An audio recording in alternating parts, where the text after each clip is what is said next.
It started with a pizza delivery. That night, Nate and Brian were over. We had a few beers, watching the game, a typical Friday night. I ordered a pizza, expecting nothing unusual. I didn't know that within minutes, my entire world would collapse. The doorbell rang. I got up, grabbing my wallet, and opened it to find Logan, the neighborhood pizza guy. He had been delivering here for years, always making small talk. But tonight, something was off.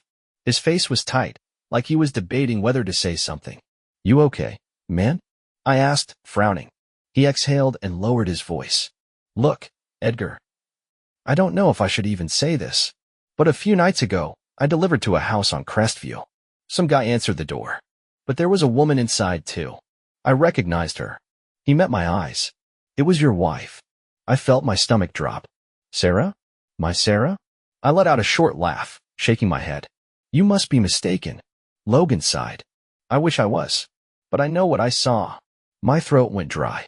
"And she was with another guy?" "Yeah. And she looked comfortable there." I clenched my jaw. "You know the address?" Logan hesitated, then nodded. "You want it?" I didn't even have to think. "Give it to me." After he left, I turned to Nate and Brian. They had overheard everything. Brian cracked his knuckles. "So what are we doing about this?" I looked up at them. I wasn't about to confront Sarah without proof. I needed to catch her in the act. And when I did, I was going to destroy her. I played dumb for days. I kissed Sarah goodbye, acted normal, and went about my life. But I wasn't waiting idly. Nate, Brian, and I began watching the house on Crestview. It didn't take long before we saw it. Wednesday night, Sarah's car was parked outside. She didn't leave until the next morning. Thursday, same thing. By Friday, I was done waiting. That night, I told Sarah I had to work late. She barely reacted. I watched as she kissed me goodbye and walked out straight into another man's arms. We followed her. She drove straight to Crestview, parked, and walked inside with a key. I gritted my teeth. Nate pulled up a block away. "What's the play?" I exhaled. "We go in and catch her." Brian smirked. "Let's ruin her night." We moved fast, quietly. The house was dark except for the living room light. I knocked. A few seconds passed. Then footsteps. The door opened. A man I had never seen before stood there, mid-30s, fit, wearing sweatpants. He gave me a smug look. "Can I help you?" I shoved past him. And there she was. Sarah, curled up on the couch in my t-shirt. The second she saw me, she went white. "Edgar," she choked out. I stared at her, my body vibrating with rage. She scrambled up. What are you doing here?" I let out a short, bitter laugh. "That's my question, Sarah." Jason, her lover, stepped forward. "Hey, man." I turned to him. "Shut the hell up." He took a step back. I looked back at Sarah. "How long?" She swallowed. "Edgar, I stepped closer. "How long?" She flinched. 6 months. A sharp pain stabbed through my chest. I turned to Jason. "Did you know she was married?" Jason's smirk faded. "She told me you were separated." I laughed, humorless. "Right. Because lying is what she does best." Sarah reached for me. "Edgar, please." I stepped back. "Don't." Her face crumbled. "I made a mistake." I stared at her, my fury turning cold. "No," I said. "You made a choice." "And now?" "Now, I was about to make mine." I didn't go home that night. Instead, I checked into a cheap motel and stayed up planning. Catching her wasn't enough. I wanted her to lose everything. Step 1. Lock her out of everything.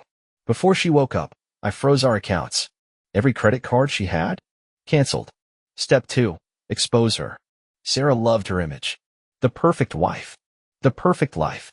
I sent everything, texts, photos, proof, to her parents, friends, and even some of our mutual acquaintances. The fallout was immediate. Her mother called me, sobbing. "She told me you were the problem," she whispered. I laughed coldly. That's what cheaters do. They rewrite history. Step 3. Take the house. Sarah assumed we'd split it. She was wrong. The house was in my name. She had no legal claim to it.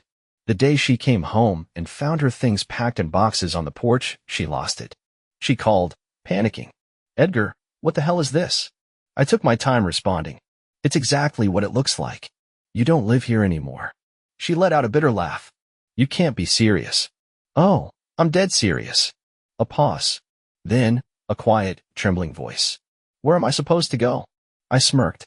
"Sounds like a you problem." Then I hung up. Sarah spiraled. She tried to fight back, but when she went for spousal support, the judge laughed her out of court. Her friends abandoned her. Jason? Gone.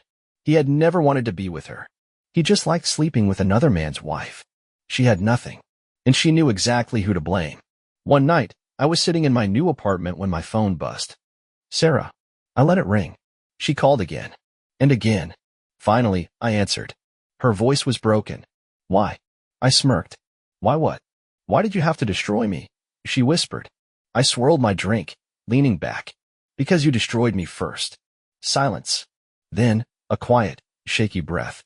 I loved you. I laughed. No, Sarah. You loved what I gave you. But me? You threw me away. Her breath hitched. I cut her off. Goodbye, Sarah. And then, I hung up. I blocked her number. Deleted every trace of her. And then, I moved the hell on. Because she wasn't worth another second of my time. Months passed.